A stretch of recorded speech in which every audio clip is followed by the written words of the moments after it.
நந்தினி சொல்லுங்க big pass. சொல்லுங்க. நான் கிளம்புறேன் பிக் பாஸ். ஏன்? என்னால் இங்கே இருக்க முடியாது பிக் பாஸ். ரியாலிட்டி இல்லை பிக் பாஸ். அதனால நான் கிளம்புறேன். என்னோட அன்பு எல்லாம் உண்மை. ஆனால் ஒரு சில இது என்னை வந்து ரொம்ப டச் பண்ணுது. அதனால நான் வந்து இந்த பொய்யான இடத்துல இருக்கிறேன்னா நான் கிளம்புறேன். உங்க இடது பக்கத்துல ஒரு கதவு இருக்கு, அது வழியா நீங்க போகலாம். டேய், இது என்ன பிக் பாஸ் வீடா இல்லை பேய் வீடாடா? என்ன என்ன எழவே அது? ஆனால் நைட்டான எழுந்திரிச்சு கத்த ஆரம்பிச்சிடுறீங்க, கத்துறீங்க, ஓடுறீங்க, பாடுறீங்க, என்னென்னமோ எல்லா பிரச்சனையும் நைட்டு தான் நடக்குது. ஆனால் நைட் நடக்கிற விஷயம் மட்டும் 1 hour ஷோவில் போடுறதே இல்லை. 24/7 பார்த்தா மட்டும் தான் தெரியுது. என்னங்க எனக்கு ஒண்ணுமே புரியல. அதுதான் எனக்கும் புரியல. நைட்டு நடக்குது என்ன பிரச்சனையும் 1 hourல போடுறது இல்லை. நைட்டு தான் எல்லா பிரச்சனையும் நடக்குது. என்ன நடந்துச்சுன்னா, என் வீடியோ ரெகுலராக ஃபாலோ பண்ணுறதுன்னு தெரியும். இந்த பிக் பாஸ் சீசனை ஃபுல்லாக நம்ம வீடியோ போட்டிருக்கோம், நம்ம சேனலில் ஃபுல்லாகவே இருக்குது. பார்த்தீங்கன்னா நான் ஃபர்ஸ்ட் டேலேருந்து சொல்லிட்டு இருக்கேன், அந்த நந்தினி வந்து ஒரு மாதிரி மைண்ட் டிஸ்டர்ப்டாக இருக்காங்க. ஆனவனா சும்மா சம்மந்தமே இல்லாமல் அழுகுறாங்க, எதுக்குன்னு ரீசனே இல்லாமல் அழுது ஏதோ கண்டென்ட் பண்ணுறாங்கன்னு நான் நினச்சிட்டு இருந்தேன். ஸோ அது சம்மந்தமே அழுகுறாங்க, எதுக்கு பண்ணுறாங்க என்ன பண்ணுறாங்கன்னு தெரியாமல் பண்ணிட்டுருக்காங்க. நான் முதலே சொல்லியிருந்தேன். ரெண்டாவது நாள் அதே மாதிரி ஒன்று நடந்துச்சு. அதையும் 1 hour ஷோவில் போடல, 24/7 போட்டிருந்தாங்க. அதையும் நம்ம சொல்லியிருந்தோம். இந்த மாதிரி போயிட்டு இருக்கும்போது முந்தானேத்து தான் வந்து நந்தினி வந்து அழுததே வந்து 1 hour எபிசோடில் போட்டாங்க. அது ஏன் அழுதாங்கன்றது ரீசன் வந்து அவங்களுக்கே தெரியாது. நான் அன்பு மட்டும் தான் கொடுப்பேன், அன்பு மட்டும் தான் காட்ட தெரியும், எனக்கு வந்து நடிக்க தெரியாது. எஃப்ஜே வந்து சும்மா அவங்கள மாதிரி சிரிச்சு காமிச்சதுக்கு அவங்களுக்கு தாங்க முடியல. அவங்க எதுக்கு ஓவர் எமோஷனல் ஆனாங்கன்னு தெரியல. ஸோ முந்தானேத்து அப்போ நடந்துச்சுன்னா, நேற்று என்ன ஆயிடுச்சுன்னா, அதே மாதிரி சம்மந்தமே இல்லாமல் எனக்கு அன்பு மட்டும் தான் காட்ட தெரியும், எனக்கு பாசம் மட்டும் தான் காட்ட தெரியும், எனக்கு நடிக்க தெரியாது, எனக்கு எதுவுமே தெரியாது, நான் நல்லவ அப்படி இப்படின்னு அவங்கள பற்றியே சொல்லி மறுபடியும் முதல்ல இருந்தா அவங்களே வந்து நம்மளை யாராவது ஏதாவது சொல்லிடுவாங்களோன்னு நினச்சிக்கிட்டு, அவங்க நம்மளை யாராவது ஏதோ கோட் வேர்டில் பேசுகிறாங்கன்னு நினச்சிக்கிட்டு அவங்களே வந்து சொல்கிறாங்க. ஸோ இந்த எல்லா பிரச்சனையிலையும் அவங்க கூட நின்னது கனி மட்டும்தான். ஸோ கனி தான் வந்து ஒவ்வொரு டைம் அவங்க அழுகும் போதும் கத்தும் போதும் பிரேக் டவுன் ஆகும்போது போய் கூட நின்றுருக்காங்க.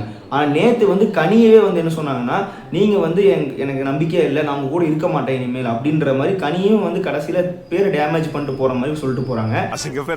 இன்சல்ட் பண்ணுறேன். எதுக்கு இந்த மாதிரி தேவையெல்லாம் பண்ணுவோம்? உங்க கூட இவ்வளோ நாள் அவங்க தான் நின்றுருக்காங்க, உங்களுக்காக சப்போர்ட் பண்ணிட்டு நீங்கள் அழுகும் போதெல்லாம் கூட நின்றுருக்காங்க. அவங்களே வந்து கடைசியில் வந்து நீங்கள் வந்து தேவையில்லை, நீங்கள் வந்து என்னை பார்த்து தப்பாக பேசுறீங்க, இவங்களா நினச்சிக்கிட்டு இவங்கள ஒன்று நினச்சிக்கிட்டு இவங்கள ஒன்று சொல்லிட்டு இருக்காங்க. என்னால் இங்கே இருக்க முடியாது பிக் பாஸ். பைத்தியமாவே 2 நாளாக அந்த வந்து பிரச்சனையை வந்து ஃபேஸ் பண்ணிட்டே இருக்காங்க. ஆனால் அவங்க நைட்டெல்லாம் கத்த ஆரம்பிச்சிடுறாங்க.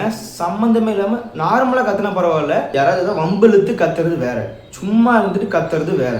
ஸோ கத்துறது மட்டும் இல்லை, வீடே கிளியிற மாதிரி கத்துறாங்க, எல்லாத்தையும் அடிச்சிருவேன் பிடிச்சிருவேன்ற மாதிரி பேசுகிறாங்க, கெட்ட வார்த்தைகளும் பேசுகிறாங்க.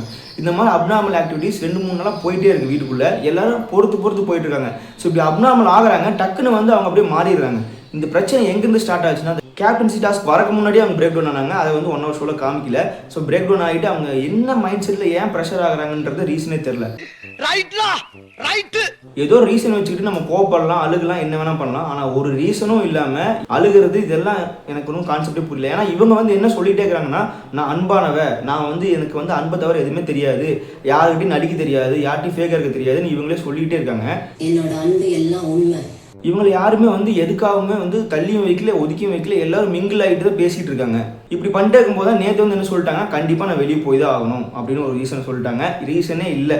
அப்போ வந்து பிக் பாஸ் வந்து ரொம்ப நேரமாக கூப்பிடவே இல்லை. அப்புறம் நைட்டு கூப்பிட்டாப்புல ஒரு 2 மணிக்கு கூப்பிட்டு என்ன பிரச்சனை அப்படின்னு கேட்கும்போது, இந்த மாதிரி நான் வந்து வெளியே போனேன் பிக் பாஸ் அப்படின்னு சொன்னாங்க. ஏன்னு மட்டும் கேட்டார். ஸோ இல்லை பிக் பாஸ் எனக்கு அது பிடிக்கல, நான் கிளம்பணும் அப்படின்னு சொன்னாங்க. நான் சொல்லியிருந்தேன் இல்லையா, 2 நாளைக்கு முன்னாடி அவங்க பிக் பாஸ் மீட் பண்ணாருண்டு, அது வந்து உங்கள்கிட்ட 1 hour ஷோவில் காமிச்சிருக்க மாட்டாங்க, 24/7 தான் காமிச்சாங்க. ஸோ அதில் வந்து பிக் பாஸ் வந்து ரொம்ப கன்சோல் பண்ணார், பொறுமையாக இருங்க, இப்படி பண்ணுங்க அப்படி பண்ணுங்கன்னு பொறுமையாக சொன்னார்.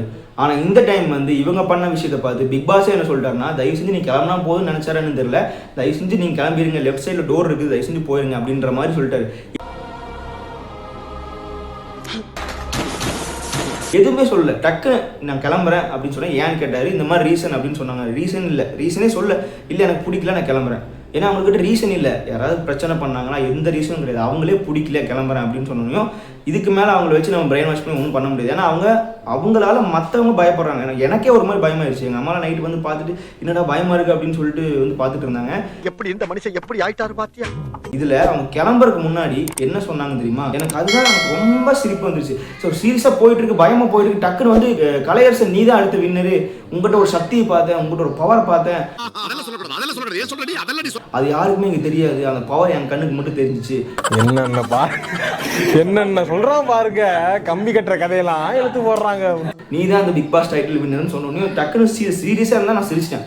எஸ்ஐ சார் ஐயோ இங்க பாருங்க சார் ஒரே பைத்தியங்களா இருக்கு சார் ஆனால் ஒருத்தங்களால இவ்வளோ சீரியஸான விஷயத்துலையும் காமெடி பண்ண முடியுன்றதை வந்து நம்ம நந்தினி தான் சொல்லணும். ஸோ அஃபிஷியலாக வந்து நந்தினி வந்து எவிக்ட் ஆகிட்டாங்க. ஏன்னா அவங்களே வந்து அவங்களுக்கு பிடிக்கல, நான் கிளம்புறேன்னு சொல்லிட்டு பிக் பாஸ் சொல்லிட்டு எவிக்ட் ஆகிட்டாங்க. ஆனால் எனக்கு இதில் பர்சனலாக வந்து பிடிக்காத விஷயம் என்னன்னு பார்த்தீங்கன்னா, கிளம்பும்போது கனி மேடம் வந்துட்டு அவங்க சொல்லிட்டு போனது எனக்கு பிடிக்கல. ஏன்னா அவங்க தான் வந்து அவங்க அழுகும்போது ஒவ்வொரு டைமும் கூட நின்று எல்லாத்துக்கும் சப்போர்ட்டாக நின்று பார்த்துட்டு இருந்தாங்க. ஆனால் அவங்களே வந்து கடைசியில் கிளம்பும்போது வந்து நீங்கள் அங்கே தேவையில்லை, நீங்கள் வந்து என்னை பற்றி பின்னாடி பேசுகிறீங்கன்ற மாதிரி சொல்லிட்டு போயிட்டாங்க. அதுதான் என்னால் அக்செப்ட் பண்ண முடியல. ஏன்னா நம்ம கஷ்டத்தில் இருக்கும்போது நம்ம கூட இருந்தவங்களை எப்பவும் நம்ம யோசிச்சு பார்க்கணும். அது எந்த சுச்சுவேஷனாக இருந்தாலும் சரி. அவங்க சொல்லாத ஒரு விஷயம், அவங்க சொல்லியிருந்தா கூட பரவாயில்ல, அவங்க சொல்லாத ஒரு விஷயத்த அவங்க சொன்னாங்கன்னு இவங்கள நினச்சிக்கிட்டு இவங்கள வந்து அவங்க மேலே ஒரு பழி சொல்லிட்டு போகிறது எனக்கு நியாயமாக படல. ஸோ கிளம்புறாங்க ஆயிடுச்சு. இதுக்கிடையில எவ்வளோ ட்ராமானா, நம்ம விஜய் பாரு உள்ளே வந்து உனக்கு வந்து மென்டலி ஏதோ ப்ரெஷர் இருக்குது, அப்படி இருக்குது, இப்படி இருக்குது, அது இதுன்னு மண்டையை கழுவிட்டு இருந்தாங்க. இதுக்கிடையில அவங்க தேவையில்லாமல் உள்ளே போய் நுழைஞ்சாங்க. துஷார் வந்து தடுத்தாப்புல, அவங்களே எனக்கு கத்திட்டு இருக்காங்க. பாரு என்ன பண்ணோம், வேணும் எரியுதுன்னு எண்ணெய் ஊற்றும். அதனால துஷார் வந்து இந்த பக்கம் வாங்கன்னு தடுக்க போகும்போது, நீ எதுக்கு தொடர தள்ளிப்போ அந்த ஆட்டிடியூட் வந்து மாற்றவே மாட்டுறாங்க. நீ எதுக்கு என்ன டச் பண்ணுறக்கு நீ யார் அப்படின்ற மாதிரி பேசிட்டு இருக்காங்க. ஸோ பிரச்சனையை சால்வ் பண்ணுற மைண்ட் செட்டில் அப்படியே வளர்க்கணுன்றதா அவங்க மைண்ட் செட்டு. ஸோ நந்தினி வந்து எவிக்ட் ஆகிட்டாங்க. இந்த வீக் நாமினேஷனில் இருக்கவங்க கொஞ்சம் ஹாப்பியாக இருப்பாங்க. ஏன்னா ஒரு ஆள் ஆல்ரெடி வெளியே போயாச்சு. இந்த வாரம் வந்து நாமினேஷன் ஃப்ரீ ஜோன் ஆனாலும் ஆகலாம். ஸோ அதனால எல்லாருமே வந்து ஒரு ஹாப்பியான மொமெண்ட்ல இருப்பாங்க. நாமினேட் ஆனவங்க அப்பா பரவாயில்ல, நமக்கு பதிலாக இது போயிடுச்சு அப்படின்ற ஒரு சந்தோஷத்தில் இருப்பாங்க. Thank you your honour, thank you. ஆனால் சீரியஸாகவே கொஞ்சம் பயமாக தாங்க இருந்துச்சு. பார்க்கும்போதெல்லாம் என்னடா அது எப்போ பார்த்தாலும் இதே பிரச்சனை ஆகிட்டு இருக்கு. நைட்டு நம்ம வீட்டில் இருக்கோம், திடீர்னு ஒருத்தவங்க வந்து கத்திட்டு அப்படியே பேசிட்டு இருந்தாங்கன்னா யாராக இருந்தாலும் அந்த இடத்துல இருக்க முடியாது.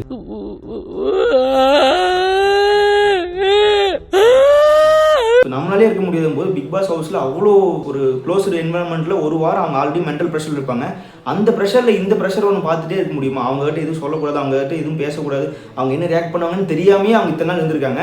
ஸோ அது வந்து ரொம்ப கஷ்டமான விஷயம். நான் மெயினாக ஒரு மேட்டர் சொல்லி ஆகணும். அந்த விஜய் பாரு பண்ணுறதெல்லாம் எனக்கு அப்படியே டென்ஷனாக இருக்குண்ணா. அந்த கேப்டன்சி டாஸ்கில் கெமி வந்து தள்ளி விட்டாங்க, அப்படி இப்படின்னு பிளான் பண்ணிட்டே இருக்காங்க. கெமி தள்ளி விடல, அவங்க பக்கெட்டை தான் பிடிங்கிட்டு போனாங்க. தள்ளி விட்டா எனக்கு வந்து அடிபட்டுருச்சு, இங்கே பாருன்னு காமிச்சு. அப்படி ஒரு வன்மை இதுக்கு தேவைன்னு எனக்கு தெரியல. ஏன்னா வந்து அவங்க சாப்பாடு வேணுமான்னு தான் கேட்டாங்க, எக்ஸ்ட்ரா சாப்பாடு வேணுமான்னு கேட்டாங்க. ஸோ நம்ம யாராக இருந்தாலும் என்ன பண்ணுவோம், சாப்பிட்டு இருக்கும்போது எக்ஸ்ட்ரா சாப்பாடு வேணுமான்னு கேட்போம். அந்த ஒரு எண்ணத்தில் கேட்கும்போது அதுக்குமே வந்துட்டு இவங்க வந்துட்டு பண்ணுறதையும் பண்ணிட்டு சாப்பாடும் கேட்பாங்களா, சாப்பாடு வேணுமான்னு கேட்பாங்கன்ற மாதிரி சொல்கிறாங்க. ஸோ அப்போ அவங்க எதுவுமே பேசலை. அவங்க மூஞ்சியில் வந்து எனக்கு ஒரு டிசப்பாயின்மெண்ட் இருந்துச்சு. கெமி மூஞ்சியில் வேணுமே பேசுகிறாங்க, கெமிக்கு கேட்கணுன்னு வேணுமே பேசுகிறாங்க. அவங்க திருப்பி பேசிட்டாங்க, இந்த பிரச்சனை பெருசாக இருக்கும். ஆனால் அவங்க மெச்சூர்டாக வந்து இவர்கிட்ட பேசினா பிரச்சனை தான் வரும், நம்ம பேசாமல் இருந்துக்கலான்னு பேசாமல் இருந்துக்காங்க. ஏன்னா அவ்வளோ வம்புழுக்கிற மாதிரி வேணுமே வந்து இழுத்தாங்க. இந்த டைமில் கெமியோட பொறுமைக்கு நம்ம பாராட்டியே ஆகும். ஏன்னா சாலா நீ யார்டா? நேற்று கேப்டன்சி டாஸ்கோட ஃபைனல் ரவுண்ட் இருந்துச்சு. இந்த ரவுண்டில் வந்து 3 டாஸ்க் வச்சுருந்தாங்க. என்ன டாஸ்க்னு பார்த்தீங்கன்னா 3 விஷயம் வச்சுருப்பாங்க ஆக்டிவிட்டி ரூமில். ஸோ அந்த 3 விஷயத்தில் நீங்கள் ஏதோ ஒன்று எடுத்துகிட்டு வரணும். அது வந்து எது தைரியமான முடிவுன்றதை சூப்பர் டிலக்ஸ் ஹவுஸ் வந்து தேர்வு செஞ்சு சொல்லுவாங்கன்ட்டு இருந்தது. ஸோ ஒருத்தங்க வந்து நான் இனிமேல் பேசவே மாட்டேன், இனிமேல் மாஸ்க் போடணும், யூனிஃபார்ம் போட்டு பண்ணுற மாதிரி 3 இருந்துச்சு. ஸோ ஆதிரியை வந்து மாஸ்க் எடுத்தாங்க. அதுக்கப்புறம் பிரவீன்ராஜ் வந்து யூனிஃபார்ம் எடுத்தாங்க.